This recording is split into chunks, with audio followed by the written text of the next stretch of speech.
Every single day, TSA screens over 2.5 million passengers, and thousands of them get stopped because of something sitting right in their carry-on.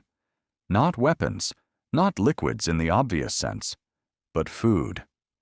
That jar of homemade salsa? Confiscated. Grandma's soup? Gone. So here's the real question everyone's Googling before a flight. Can you take homemade food through airport security? That's without getting pulled aside, embarrassed, or losing your favorite dish in the trash bin right in front of the whole line. Stick around, because the answer might surprise you, and it could save your next trip. The short answer: yes, you can bring homemade food through security. The TSA isn't out here banning your sandwiches. The real dividing line isn't homemade versus store-bought. It's solid versus liquid. That one distinction decides almost everything that happens at the checkpoint. What's an easy yes? If it's solid, you're basically fine.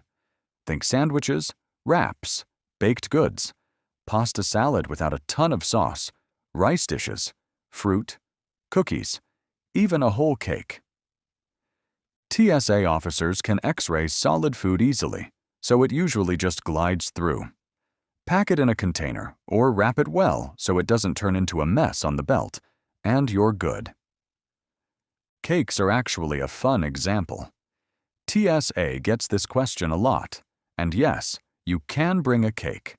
Just skip anything like an ice cream cake, because now you're dealing with a different rule entirely.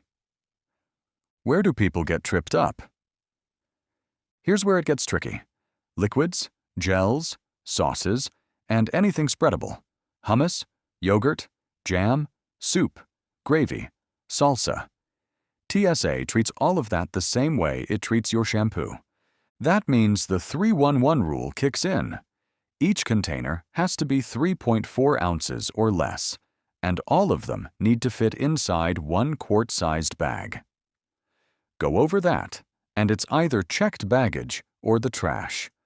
And here's the part nobody expects. It doesn't matter that you made it yourself. TSA doesn't care about homemade versus store-bought. If it pours, spreads, or squishes, it's a liquid in their eyes.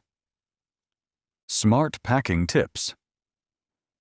Here are a few quick moves to make checkpoint life way easier. Use clear containers when you can, so officers can see exactly what they're looking at without extra questions. If you're bringing something borderline, like a casserole, consider checked baggage instead, where the size limits basically disappear. And if you're flying with ice packs to keep food cold, make sure they're fully frozen solid. A half-melted pack counts as a liquid too. One more thing worth knowing: officers always have the final call. Even a fully compliant item can get extra screening if it looks dense or unusual on the X-ray. It's not personal. It's just how the system works. International flights. Are you heading overseas? TSA rules only cover getting you out of the US.